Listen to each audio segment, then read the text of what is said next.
A lot of people talk about this 100 sale benchmark, kind of like this mythical thing that is really going to change everything when it comes to your print on demand business. While there is nothing really truly magic about that 100 sale number, I still think it's an amazing thing to aim for as a print on demand seller. And ultimately, I really do think that it shows how successful your print on demand business is going to be in the long run. So if you do reach that 100 sales benchmark, you know that you are able to actually create a design that is going to make sales.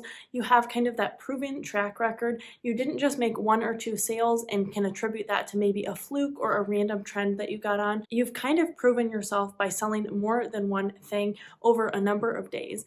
And two, you've proven to yourself that you actually will stick with this as a business. It's really easy for people to get super discouraged in those first days or weeks and just feel like they're not making any traction. But if you can stick with it long enough to make those 100 sales, you definitely have what it takes to take this business and really grow it to make more profit every single month if you just continue to keep doing what you're doing. So while there's nothing truly magic about this 100 sales number, I am a big believer in setting goals. So I think this is an amazing one to aim for if you are new to the print on demand business or haven't reached any traction yet. So in today's video, I'm going to share with you 6 tips to help you make those first 100 sales. All of these are things that I did to help me really scale my print on demand business and help me get going in those very early stages.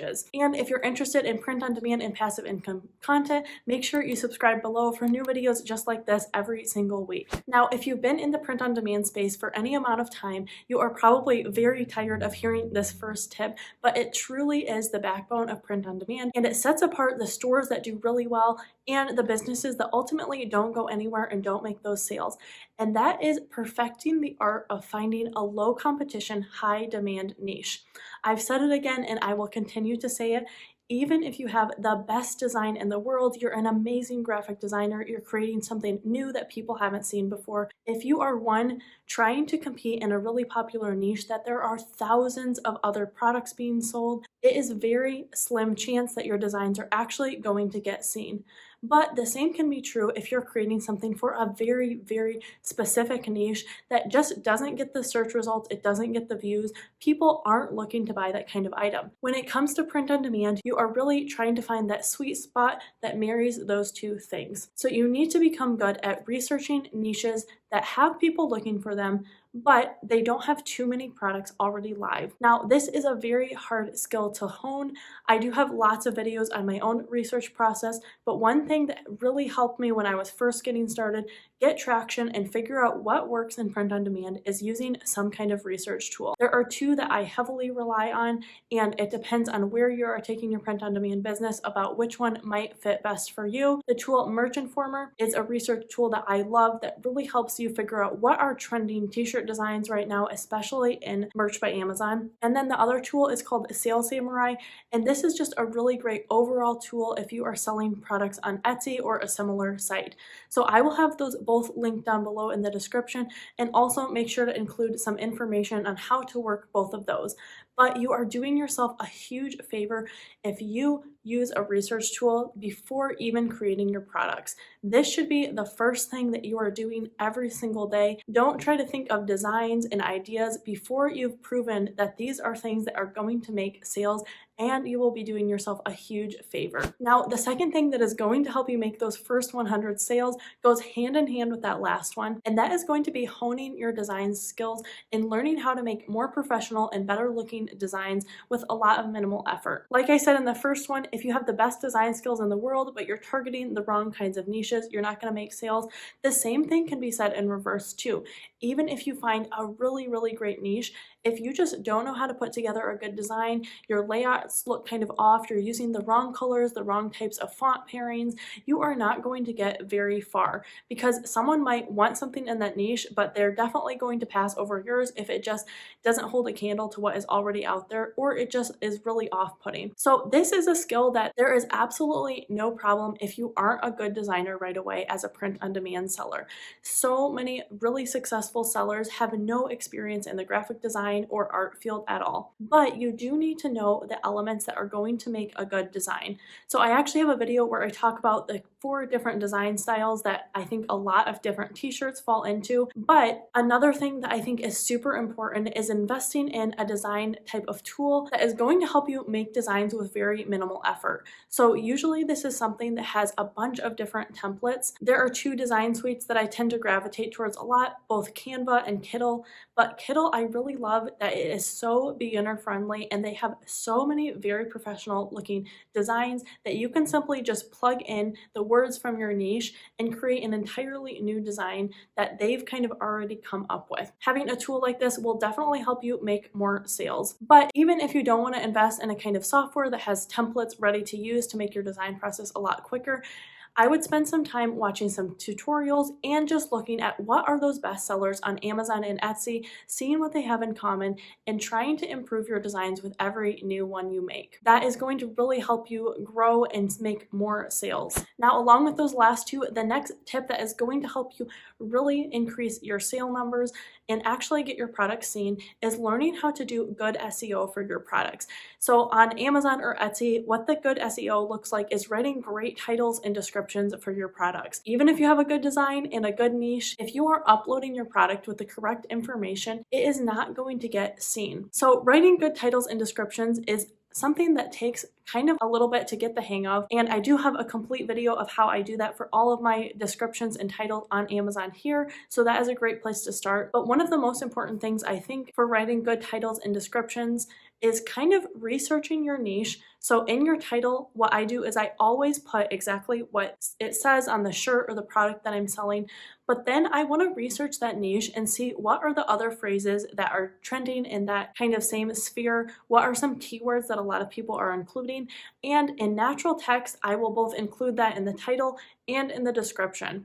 So even if my shirt says only one phrase on it, I might take the most popular 5 or 10 other t-shirt phrases in that same niche, and in natural text that sounds like I'm writing something in sentences, I am going to kind of integrate those into my description. So something you want to be aware of with titles and descriptions is you never want to sound spammy or like you're just keyword stuffing. A lot of these sites can kind of sniff that out and you will be penalized, or your designs can be taken down if you are starting to do that. So a really important skill to learn that's going to help you sell more products is how to integrate keywords into sentences that sound like natural text. Again, this can be really difficult to learn, and I definitely suggest checking out that video that I mentioned, but this could really help you exponentially in your print-on-demand business and is a great skill to master early on because it is so important even years down the road. Now, this next tip is one that I feel like so many people who are trying to make those first sales tend to neglect a lot, because there is so much temptation to try to figure out what is doing well and you want to replicate that. But what you should be doing to help you make those 100 sales faster is trying to do something that isn't already done. I think it is amazing advice to try and find niches that are validated as doing well and looking at design styles that do really well. But the mistake I see a lot of people doing is they find a phrase or a niche that is selling super well, and in their own way, they basically are just copying almost the exact same phrase or design and putting it in their own shirt. So even if it isn't a pixel for pixel copy and you're making it your own in some way, if there is a product that is already selling with a very, very similar design or phrase, more than likely people are going to choose the one that already has reviews, it already has sales, it's ranking to the top of the page. One thing that you can do to actually help yourself out is trying to take the concept of what is selling well and then make it your own. So this could be coming up with new graphics that nobody has put on it before, kind of expanding on that niche and creating a new funny phrase to go with it. There are many different ways to stand out. You can even do things like taking 2 trending niches and combining them in a genre that kind of puts those 2 sub-niches together. There are many ways to stand out, but I think this is a very missed opportunity for so many new sellers.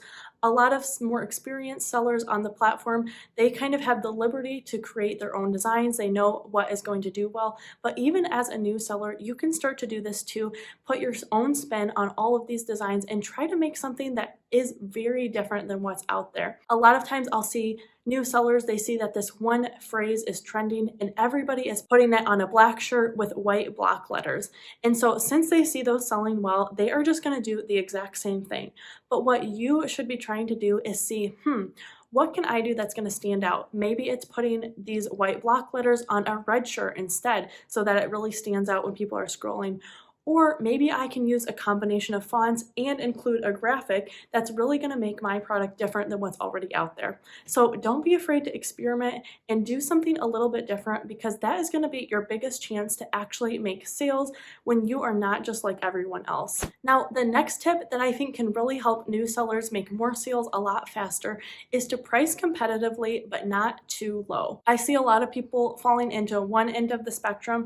Either they are pricing kind of the top of the market because they want to make more profit on each sale, which there's nothing wrong with that. If you do have a product that sells really well, I think you should strive to make the most profit on each sale. But I see a lot of new sellers want to price at the complete bottom of the market. They just want to make those sales. They don't really care about making any profit on their items, so they're willing to sacrifice and maybe only charge $14.99 for their products instead of what is more common, maybe $18.99 or $19.99. And sometimes this does a disservice to you by really making your product super different than what is kind of the median price out there. So what I would suggest is trying to stay at kind of the middle of the road when it comes to pricing. And the way that I typically do this is when I am creating a product in a niche, I look up that niche and I see all of those best-selling products. I tend to take about 10 different examples and kind of check the prices. And maybe there's all the way a range from $25.99 to a shirt to maybe $16.99. So even though $16.99 is kind of the lowest, and maybe I'm like, well, I could undercut them and do $15.99, I'm really going to want to kind of stay in the middle of that range. So maybe pricing my item at $19.99 or $20.99. When it comes to the psychology of buying things, there is a lot of evidence that people feel like they are getting the best value when they're kind of picking the middle of the row. So a lot of people associate the cheapest price with being the cheapest quality, which certainly is not always the case, because a lot of times with print-on-demand products, it's the exact same product regardless of what the price is. But people also, they don't want to pay the highest price even if they know that it's amazing quality. So we tend to see a lot of people picking that middle of the road price, and so I think that can be very advantageous to you. So if you're not getting a lot of traction on your products, even though they're in good niches and with really good graphics, I would definitely reevaluate if you're pricing way too low or your products are just really outpriced for the market that they're in, and kind of adjust accordingly and try that middle of the road price and see how that does for you. Now, the next tip that I definitely want to give new sellers if you're trying to make that first 100 sales is one that I feel like I'm kind of notorious for at this point, but that is to diversify where you are selling your products. Yes, I think it's an amazing idea to make it a goal to make your first 100 sales just on Amazon or your first 100 sales just on Etsy. But you can reach the goal of making your first 100 sales in your print-on-demand business a lot faster if you diversify where you are selling on. Say you've set up 5 different accounts. You have Amazon merch, you're selling on Etsy, you're selling on Redbubble, TeePublic, and Zazzle. So just by spreading yourself out on all of those sites, to make 100 sales, you're only going to have to make 20 sales on each site. So a lot of times that becomes a much more achievable goal than trying to make 100 sales on a single site. Now, by diversifying where you are selling, I see a lot of people making a lot more profit in their print-on-demand business and getting a lot of traction much faster. On each of these different sites, there is a different audience that is coming to them looking for different things. So sometimes I have a product that I post on Amazon originally, it never gets traction, but then when I posted it on Redbubble or Etsy, there is a lot of demand for that, but it never makes a single sale on Amazon.